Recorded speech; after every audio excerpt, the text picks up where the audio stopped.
भाजपानं कायम दिलेलं वचन कायम पूर्ण केलंय आणि भाजप यापुढेही शेतकऱ्यांना दिलेलं वचन पूर्ण करेल।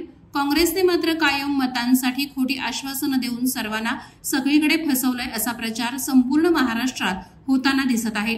भाजपनं शेतकऱ्यांची संपूर्ण कर्जमाफी करण्याचं वचन दिलंय। याशिवाय किसान सन्मान निधीतून शेतकऱ्यांना मिळणाऱ्या 12,000 रुपयांमध्ये वाढ करून आता शेतकऱ्यांना वर्षाला 15,000 रुपये देण्याचं आश्वासन दिलंय। खते खरेदी करताना भरलेला सगळा SGST कर आता सरकार शेतकऱ्यांना परत देईल। महायुतीने शेतकऱ्यांच्या कृषी पंपासाठी वीज मोफत केली आहे। याशिवाय त्यांची मागील थकबाकीही माफ केली आहे। मराठवाडा वॉटर ग्रिड, नारपार, वैनगंगा, नळगंगा, दमणगंगा, गोदावरी नदीजोड सारखे प्रकल्प राबवून महाराष्ट्राला दुष्काळ मुक्त करण्याचं भाजपाचं ध्येय आहे। भाजपनं कायमच दिलेला शब्द पाळलाय असं एकूणच चित्र आता उभं राहिलंय। या उलट काँग्रेसने आश्वासनांच्या नावाखाली कायम शेतकऱ्यांच्या तोंडाला पानं पुसलेत।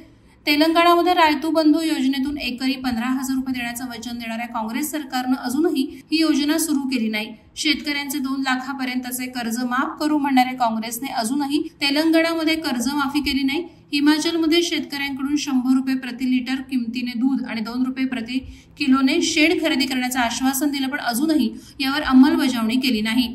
महाराष्ट्रात मविया सत्तेत असताना शेतकऱ्यांच्या कृषी पंपाची वीज कापली होती। मवियाच्या निर्दयी कारभारामुळे शेतकऱ्यांना हाताशी आलेली पिकं करपताना पाहायला लागली। मवियाने सत्तेत असताना जनहिताच्या सर्व प्रकल्पांना स्थगिती दिली।